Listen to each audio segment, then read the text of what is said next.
In 2019, I was hiding shopping bags from my partner. 6 years later, I haven't bought clothes in almost a year. In today's video, we're going to cover the 5 wardrobe mistakes that kept me stuck in that cycle and how fixing them changed everything.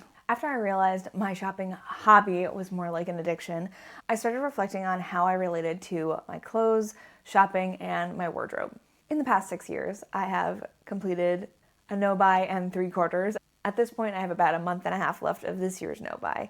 And through these experiences, as well as actively trying to analyze my wardrobe and learn more about my personal style, I discovered 5 mistakes that I was making with my wardrobe. That's what we're going to cover today and how I fix them. And before we jump into the mistakes, I just want to say that making mistakes is part of being human, and we're all doing our best in this life. So if you've made any of these mistakes, don't feel bad or weird or anything, because we're all human and making mistakes is part of learning.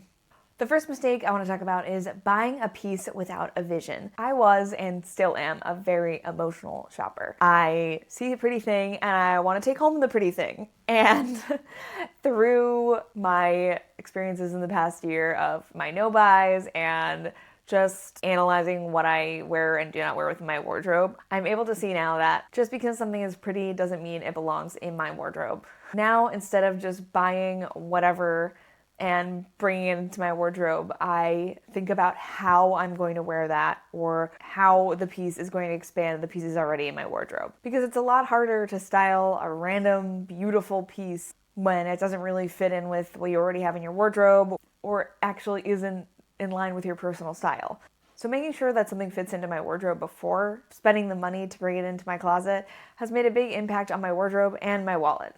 Mistake number 2 was not appreciating what I already have in my closet. This was a big realization actually this year. In my first no-buy, I focused on getting rid of my addiction to shopping, like cutting it off cold turkey and resetting my relationship to clothes. But with my 2025 no-buy, I really wanted to focus more on my relationship to clothes and dig deeper on what the smaller problem areas were in how I was shopping, how I was choosing items to bring into my wardrobe, and analyzing what I was wearing the most versus what I wasn't. In doing that, I have spent a lot of time playing within my wardrobe to ease the triggers that I have when it comes to shopping. For example, seasonal transitions have a big impact on me. I am noticeably more interested in shopping when the seasons are changing from summer to fall and from winter to spring. And so I have been doing style challenges and playing in my closet a lot more to combat those feelings. And what that has produced, which is really exciting, has been this feeling of, wow, I have a closet full of really cool pieces. I have so many interesting pieces of clothing, and that's not something I've ever felt before this year. Before this year, I have felt like, yeah, I have, a couple of cool pieces, but I don't feel like my wardrobe as a whole is really cool. And that is because I think a lot of things were contributing to me bringing in pieces that I didn't really love. And now my closet is being curated into pieces that I absolutely love. So I'm able to step back, look at my wardrobe and say, wow, this is a bunch of pieces that I think are really cool and interesting. So my wardrobe as a whole feels really cool and interesting. It's just been this light bulb moment within this year that's been really exciting, and it feels like I'm making progress from this person who was influenced to buy certain things and follow these certain rules, and now that I'm following my own rules, my wardrobe's becoming curated to the style that I love the most. Speaking of following the rules, the next mistake that I've made is thinking that neutrals are always better. There were so many times when I was purchasing something and I was between 2 different colors and I went with the more neutral one because I had been taught that neutral was better. I was going to get more wear out of it. It was going to be a staple in my wardrobe. And that's just not the case for me. And if it's the case for you and you love neutrals, that is great. You have endless possibilities when it comes to clothing because fashion companies also reiterate this to us by selling products that are in neutral colors exclusively. I can't tell you how many times I've seen a pair of shoes or some sort of clothing item and it's only offered in black or black and white or beige.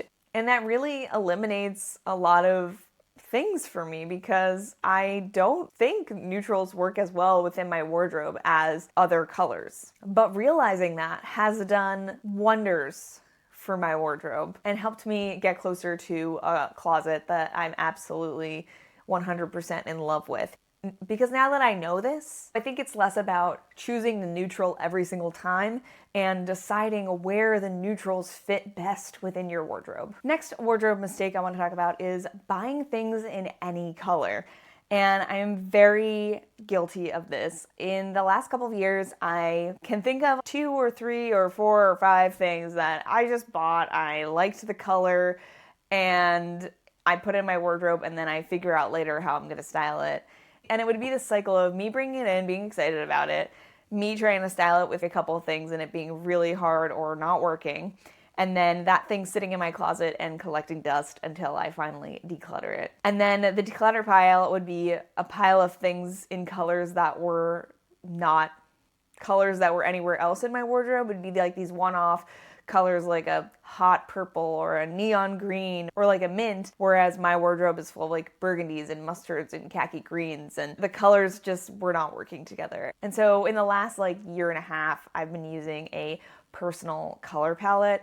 And basically this came about because I was doing a deep dive on my personal style and creating mood boards based on what I thought my style words were.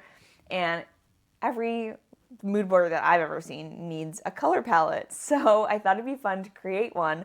And while I was creating it, I was like, oh wow, this is really pretty. And I was basing it off of the clothes that I already had.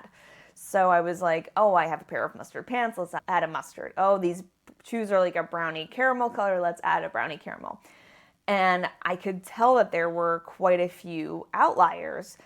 This like very deep purple skirt and this minty pair of overalls, and I was like, that's fine, I'll just keep those, and if I end up wearing them, I'll add those colors to my personal color story, and if not, then I'll end up decluttering them. And so eventually, just through never wearing them or reaching for them because they were difficult to style, those pieces were eliminated from my wardrobe, and that made me realize how useful a personal color palette can be. So now I use it as a way to curate what I'm bringing into my wardrobe. That has been a game changer. I'm able to eliminate possible purchases because the piece doesn't come in a color that I think would actually work in my wardrobe. And I know from my experience that is a big factor when I'm creating outfits and getting dressed. Now that I have a wardrobe that's more curated to my personal color palette, it's become easier to put together outfits and create more interesting outfits because colors are given within each outfit, and I can focus more on interesting silhouettes and proportions within each outfit. This in turn has also helped me when it comes to packing. I feel like the biggest part of packing is like having 3 shirts match 1 pair of bottoms, and so when the colors all work together, that becomes a whole lot easier.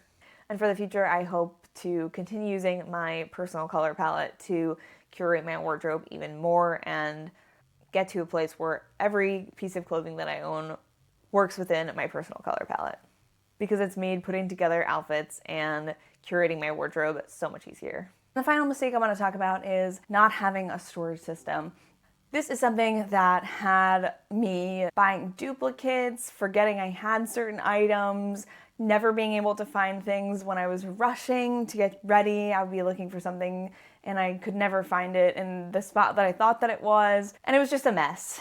And so at the beginning of this year, I decided to change up my whole wardrobe layout, and I separated into 3 categories, which was the not now section, which was stored away items that weren't relevant to the current season, my favorites, which live in my closet, and then my house section, which was a separate section that was to be intentionally styled, which is full of pieces that I didn't know how to style or wasn't wearing that I wanted to intentionally style. And this did a couple of things. I put the house section in front of my face. It's an open rack and open shelving that I stare at every single day, and so that's where my eye goes first when getting ready. And then as for my favorite section, I have that in my closet with open shelving for sweaters and folded items and shoes, as well as a little hanging section. And since those are my favorites, I know what's in there and can easily find the things that I'm looking for. For all the sections, I have it organized by category sleeve length, that sort of thing. And so it makes finding things really easy. Having everything open and visible when I'm getting ready gives me the ability to get more creative when I'm getting ready. I'll be looking in my closet trying to decide what to wear, and I'll spot something that sort of sparks an idea, and I'll maybe create an outfit just because I saw a top that I was excited to wear that day. And so instead of searching for that one thing in a bunch of drawers, it makes getting dressed feel less like a chore and more like a creative start to my day. That also allows me to see how many clothes I have and has contributed to appreciating what is in my closet and what I already have, which has helped me to want to buy less things. Like every time I see a sweater out in the world, I think about all of the sweaters that I already have, and I look at them every day. I see piles and piles of sweaters, and I'm like, okay, maybe think twice about this because you have so many great sweaters already. What makes this one feel different or like it needs to be added to your wardrobe? So it's twofold in the fact that having a storage system that works for me allows me to see all the clothes that I have, which makes getting dressed easier and feels more organized and less stressful, and also allows me to appreciate what I already have and helps me to give a second thought to whether or not I want to bring more pieces into my wardrobe. I think out of the 5 mistakes, the one that's cost me the most money was the buying pieces with out of vision mistake. And it also caused me the most frustration because I was buying a bunch of stuff that I didn't know how it would work within my wardrobe. And then those pieces made getting dressed actually harder because I didn't know how they'd fit in and style with the pieces that I already have. It felt like I was trying to create a new wardrobe instead of build on the one that I already have. And so I was just buying more and hoping that buying more would help me have a wardrobe that I liked, and it was never the case. I wasn't taking the time to think about what I already had and loved and why I wasn't wearing the things that I wasn't wearing, and I just kept buying things, hoping that would solve the problem. I think the one change that's made the biggest difference has been creating and using my personal color story. And I think all the things that I mentioned earlier, like a curated wardrobe and helping me rethink purchases, has been really beneficial to me. But also it just has made my wardrobe feel more like me and in line with my personal style. Because I think color is a really big part of what I love about clothes. So having a wardrobe that reflects my personal color preferences in such a curated way, it feels really good. It feels like I'm closer than ever to my ideal wardrobe, and that feels really exciting to me. What are some wardrobe mistakes that you've made and how have you fixed them? Let's chat about it in the comments. I hope you guys enjoyed this video. If you did, make sure to give it a thumbs up so I know to make more videos like this. I love making videos all about personal style and making the most out of your wardrobe, so if you don't want to miss anything from me, make sure to subscribe. It really helps my channel. If you enjoyed this, you might enjoy my video where I share subtle styling tips that can make a big difference when creating your outfit. So I will leave that here and see you in the next one. Bye!